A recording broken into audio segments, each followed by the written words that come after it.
La fachosphère, ça désigne le réseau informel des sites internet qui propagent des idées d'extrême droite. C'est le rendez-vous virtuel de tous les nationalistes, les racistes, les complotistes. Mais là où ça devient inquiétant, c'est que cette fachosphère, qui défend souvent des thèses encore plus radicales que celles du Front National, rencontre un énorme succès d'audience sur le web.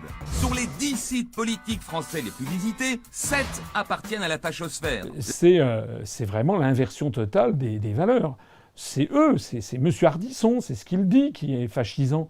C'est du macartisme, il nous insulte, il nous place gratuitement. Alors on est en train en ce moment d'examiner les recours possibles avec un avocat, mais il paraît-il que ça va prendre au minimum 3 mois, ça va nous coûter de l'argent. Et puis après ça, on ne sait pas exactement, la justice est dans ce qu'elle est, on ne sait pas ce qui va ressortir de tout ça, mais c'est absolument scandaleux. Parce que ça part du principe calomnier, il en restera toujours quelque chose. Voilà. Il n'y a pas l'once d'un milligramme, d'un centième de milligramme de fascisme à l'UPR, c'est tout le contraire. Nous sommes le parti le plus républicain qui soit, et nous nous battons justement contre une élite fascisante. Il suffit de voir qui est-ce que François Hollande et son gouvernement soutiennent. Il soutient à l'étranger des mouvements, que ce soit en Estonie, en Lettonie, où on commémore les Waffen-SS, que ce soit en Ukraine, où il y a une alliance avec des mouvements néo-nazis. C'est ça que soutient actuellement M. Hollande et sa clique. Et d'ailleurs, ce que soutiendra un éventuel président de Républicains bientôt. Il y a encore quelques semaines, là, on a pu constater que la France, une nouvelle fois, a refusé de condamner la glorification des Waffen-SS en Estonie, en Lettonie.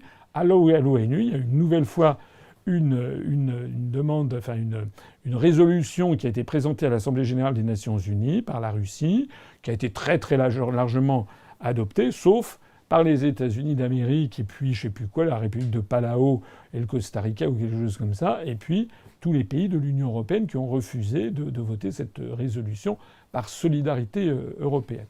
Alors voilà, maintenant, est-ce que ça va se limiter à ça ou est-ce qu'ensuite on aura vraiment des mesures coercitives d'interdiction? Je n'ose pas le croire. Là, ça voudrait dire que vraiment on passerait encore à un stade supérieur. Mais il faut être vigilant, c'est vrai. Je pense qu'actuellement, dans le monde d'aujourd'hui, tout est fait de façon beaucoup plus insidieuse. Actuellement, l'UPR est autorisée légalement, mais elle est interdite dans les grands médias, tout le monde le sait. Il faut donc que le maximum de gens se mobilisent.